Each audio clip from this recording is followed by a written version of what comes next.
अरे वाह पापा, आप मेरे लिए स्कूटी लेकर आए हैं। अब तो मैं स्कूटी से ही कॉलेज जाया करूंगी। सुरभि उछलते हुए बोली और स्कूटी की चमक उसके गालों पर छा गई। हाँ, पर सावधानी से हेलमेट लगाकर ही जाना है। बिना हेलमेट के मैं स्कूटी पर जाने की मंजूरी नहीं दूंगा। श्रीवास्तव जी ने अपनी बेटी सुरभि को समझाया। पापा, आप चिंता मत करिए, मैं पूरा ध्यान रखूंगी। इतने में कामवाली बाई रमा आ गई। वो भी स्कूटी देखकर खुश थी। सालों से इस घर में काम कर रही थी। रमा के भी 4 बच्चे हैं। वह घर घर काम करके गुजारा कर रही थी। साफ सफाई में रमा ने देखा कि सुरभि की पुरानी साइकिल कपड़े से ढकी हुई रखी है। पहले तो उसने सोचा मालकिन से कहे कि वो साइकिल किसी को ना दे, पर उसके पास तो इतने रुपए भी नहीं थे कि पुरानी साइकिल कम दाम में खरीद सके। वो मन महसूस कर रह गई। आदमी की कमाई तो दारू में चली जाती है। वो भी इतने घरों में काम करके गुजारे लायक कमा लेती है। उसमें भी कभी कभी तो नमक मिर्च से ही रोटी खानी पड़ती है। किसी पिटी साड़ियां पहनकर काम चला रही है। पड़ोस के बच्चे साइकिल चलाते हैं तो बच्चों का भी मन करता है कि उनके पास भी साइकिल हो। सोच रही थी कि इस बार साइकिल ले लेगी, पर बड़ा बेटा बीमार हो गया और सारी बचत उसके इलाज में चली गई। इस बार तो बारिश में भी छत से टप टप पानी गिरता रहा। छत की मरम्मत भी नहीं करवा पाई।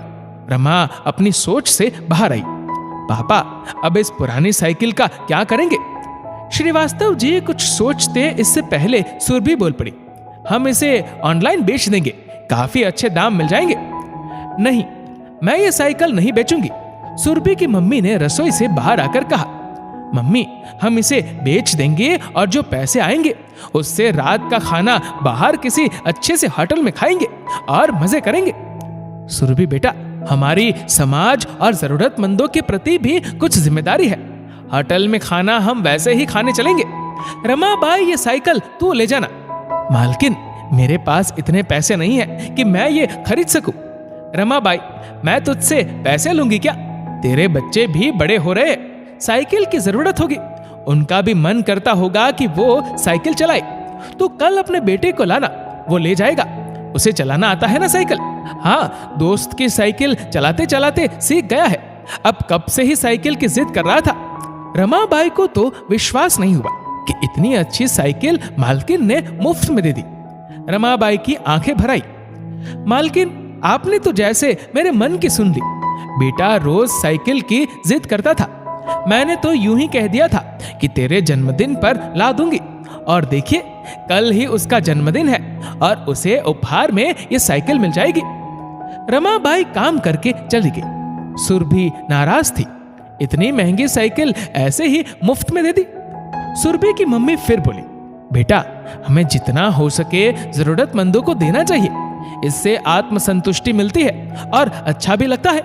तेरी पुरानी साइकिल किसी के जन्मदिन का उपहार बन गई, इससे बड़ी बात और क्या हो सकती है। अगले दिन रमाबाई 2 बेटों को साथ में लाई। उसने साइकिल को माला पहनाई और गुड़ बांटा। रमाबाई के बच्चे साइकिल पाकर बहुत खुश थे और वो साइकिल पर झूमते हुए अपने घर की ओर चले गए। खुशी, वो भी एक पुरानी साइकिल से उनके चेहरे पर आ गई थी। मानो कोई बरसों की मुराद पूरी हो गई हो, मानो कोई अनमोल खजाना मिल गया हो। दोस्तों, सच ही है, हम सक्षम होते हुए भी चंद पैसों के लिए पुराना सामान बेच देते हैं। बेचने की जगह हम वो सामान किसी जरूरतमंद को दे दे तो उसके काम आएगा। हमारे लिए थोड़े से पैसे कुछ मायने नहीं रखते हैं, पर जिसको उस चीज की, उस सामान की जरूरत होती है, वो उसके लिए खजाने से कम नहीं होती।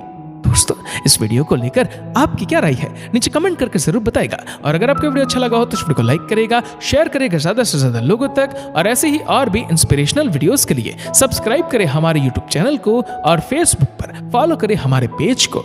धन्यवाद।